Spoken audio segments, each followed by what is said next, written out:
کہ نور کے تعلق سے کل آپ حضرات نے کچھ دیر بیٹھ کر گفتگو کو سماعت فرمایا،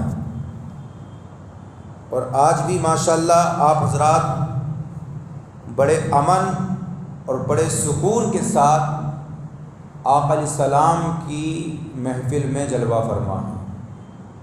میرا یقین ہے کہ جو بھی رسول اللہ کا امتی رسول اللہ کی محفل سے محبت کر کے ان کی محفل کو سجاتا ہے اور اپنی محبتوں کا اظہار کرتا ہے، میرے نبی مدینے والے سرکار بھی اس سے بڑا پیار فرماتے ہیں۔ اور انشاءاللہ ہم تو وہ عاشق نبی ہیں کہ ہماری آنکھ کھلتی ہے، ہم ماں کی گود سے جب دنیا میں باہر تشریف لاتے ہیں تو محمد عربی کا غلام بن کر تشریف لاتے ہیں۔ ایمانداری صاحب بتائیے، جب بچہ پیدا ہوتا ہے تو امام صاحب کو بلا کر بچے کے کان میں اذان پڑھوائی جاتی ہے کہ نہیں پڑھوائی جاتی ہے؟ تو اذان کے الفاظ کیا ہوتے ہیں؟ اشہد ان لا الہ الا اللہ و اشہد ان محمد رسول اللہ۔ اچھا، بچہ تو بول نہیں پاتا لیکن اس کا کان تو گواہی دے رہا ہے نا کہ میں گواہی دیتا ہوں اس بات کی کہ اللہ کے سوا دنیا میں کوئی معبود نہیں ہے اور محمد صلی اللہ علیہ وسلم اللہ کے رسول ہیں۔ تو ہمیں فخر ہے اس بات پر کہ ہم پیدا ہوتے ہی نبی کی امت میں شامل ہو جاتے ہیں، یہ کوئی معمولی بات نہیں۔ بہرحال کل میں نے آپ کے سامنے ذکر کیا، اللہ پاک نے قرآن میں فرمایا قد جاءکم من اللہ نور و کتاب مبین، تحقیق کہ تمہارے پاس اللہ کی جانب سے ایک نور آیا ہے اور ایک روشن کتاب آئی ہے۔ جو عبارت کل اس کتاب کی میں نے پڑھی تھی اس کی پوری تشریح نہیں ہو پائی تھی کیونکہ وقت کی قلت دامن کیے تھے۔ تو اس نور سے مراد اللہ کے رسول صلی اللہ تعالی علیہ وسلم کی ذات لی گئی ہے، اور کتاب سے مراد قرآن مجید لیا گیا ہے۔ کل میں نے ذکر کیا تھا کہ اللہ پاک نے کائنات کی تخلیق سے قبل سب سے پہلے اگر کسی چیز کو پیدا فرمایا ہے تو وہ اپنے نبی اکرم صلی اللہ علیہ وسلم کے نور کو پیدا فرمایا۔ سمجھ رہے آپ؟ اس وقت نہ لوح تھی، نہ قلم تھا، نہ جنت تھی، نہ دوزخ تھا، نہ آسمان تھا، نہ یہ زمین تھی، نہ نبی تھے، نہ رسول تھے۔ قرض کے کائنات کی کسی بھی چیز کو اللہ نے پیدا نہیں فرمایا۔ سب سے پہلے اگر اللہ نے کسی چیز کو پیدا فرمایا تو وہ نور محمد صلی اللہ تعالی علیہ وسلم کو پیدا فرمایا۔ اب یہ نور آدم علیہ السلام کی پیدائش سے کتنے سال پہلے پیدا کیا گیا؟ ایک بات کو میں آپ کو بڑے سنجیدہ انداز میں سمجھانے کی کوشش کر رہا ہوں۔ ایمانداری سے آپ جب سنیں گے نا تو واقعی آپ کا سیرہ حب رسول کا مدینہ بن جائے گا۔ آدم علیہ السلام کی تخلیق سے نور محمد صلی اللہ علیہ وسلم کو 1400 سال پہلے پیدا فرمایا گیا۔ کتنے سال پہلے؟ 1400 سال پہلے نور محمد صلی اللہ علیہ وسلم کو اللہ پاک نے آدم علیہ السلام کے نور سے اللہ پاک نے آدم علیہ السلام کی تخلیق سے پہلے نور محمد صلی اللہ علیہ وسلم کو پیدا فرمایا۔ اب یہ نور اللہ کی تسبیح بیان کرتا، اللہ کی پاکی بیان کرتا، اللہ کی کبریائی بیان کرتا۔ پھر اس کے بعد اللہ نے انبیاء کرام کی روح کو پیدا فرمایا۔ سب سے پہلے کس کو پیدا فرمایا؟ نور محمد صلی اللہ علیہ وسلم۔ پھر اس کے بعد کس کو؟ جملہ انبیاء کرام، جملہ رسولان نظام کی روح کو اللہ نے پیدا فرمایا۔ اب اللہ نے تمام نبیوں کے سامنے، یعنی سرکار دو عالم کے علاوہ جتنے بھی نبی دنیا میں آئے، سارے نبیوں کو تعارف کرا دیا ہے دنیا میں پیدا ہونے سے پہلے۔ کس کا تعارف کرایا؟ اپنے حبیب صلی اللہ علیہ وسلم کا، اس طور پر کہ حضرت آدم علیہ السلام سے لے کر حضرت عیسیٰ علیہ السلام تک تقریباً 1,24,000 یا کم و بیش 2,24,000 انبیاء کرام و رسولان نظام اس دنیا میں تشریف لائے۔ سارے نبیوں کی روح کو اللہ نے جمع فرمایا اور اس روح کے اوپر اللہ پاک نے اپنے محبوب صلی اللہ علیہ وسلم کے نور کو رکھ دیا ہے، نور کو اللہ نے رکھا۔ تو حدیث شریف میں آتا ہے کہ آقا علیہ السلام کا نور سارے نبیوں کی روح پر غالب آ گیا ہے۔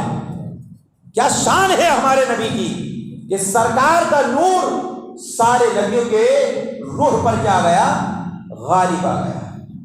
بظاہر ہمارے نبی بشر ہیں، لیکن حقیقت میں سرکار نور ہے۔ حقیقت میں سرکار کیا ہے؟ نور ہے۔ ہمارے نبی نور بھی ہیں اور ہمارے نبی بشر بھی ہیں۔ سمجھ میں آئی بات ہے؟ عزیزان گرامی ذی وقار، اب یہ نور محمد صلی اللہ علیہ وسلم ابھی عالم ارواح کی سیر کر رہا ہے۔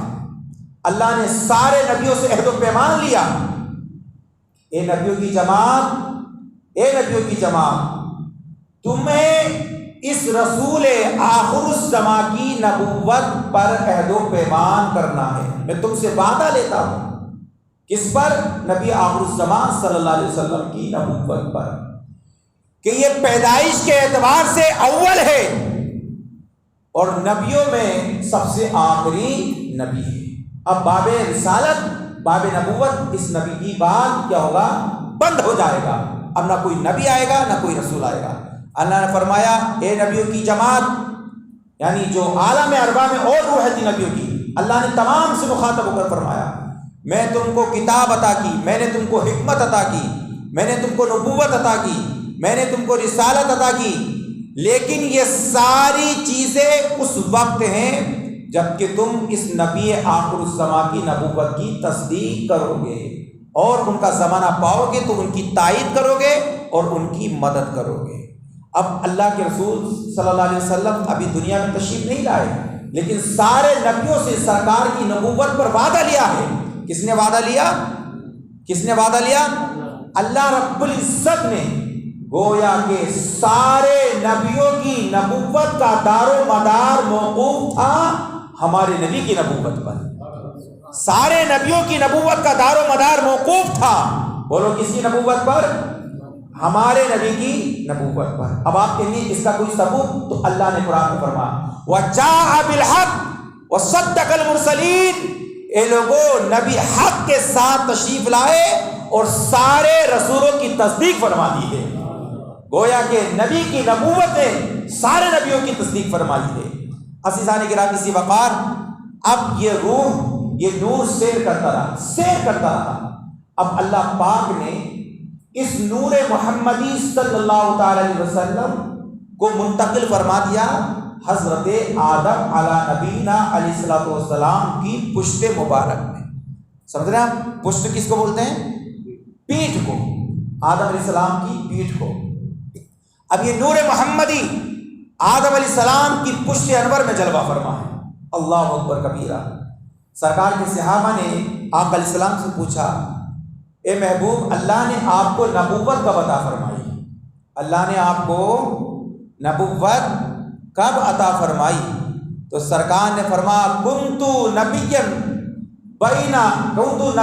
میں اس وقت بھی نبی تھا جس وقت آدم علیہ السلام روح اور جسم کے درمیان تھے۔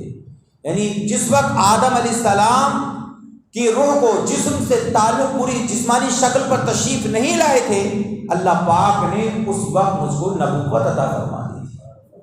نور محمدی صلی اللہ تعالی علیہ وسلم حضرت آدم علیہ السلام کی پشت مبارک میں جلوہ فرما ہے۔ عزیزان گرامی ذی وقار، اب حضرت آدم علیہ السلام کو اللہ نے مٹی سے پیدا فرمایا۔ آدم علیہ السلام کا پتلا وہ پورا ایک الگ داستان ہے، ہم ادھر نہیں جاتے۔ آدم علیہ السلام کی تخلیق ہوئی، حضرت آدم علیہ السلام جنت میں ہیں۔ کہاں ہیں بولو؟ جنت میں۔ ابھی دنیا نہیں قائم ہوئی، ابھی سب سے پہلے انسانی شکل میں اس دنیا میں جو تشریف لائے ہیں وہ آدم علیہ السلام تشریف لائے۔ کون تشریف لائے ہیں؟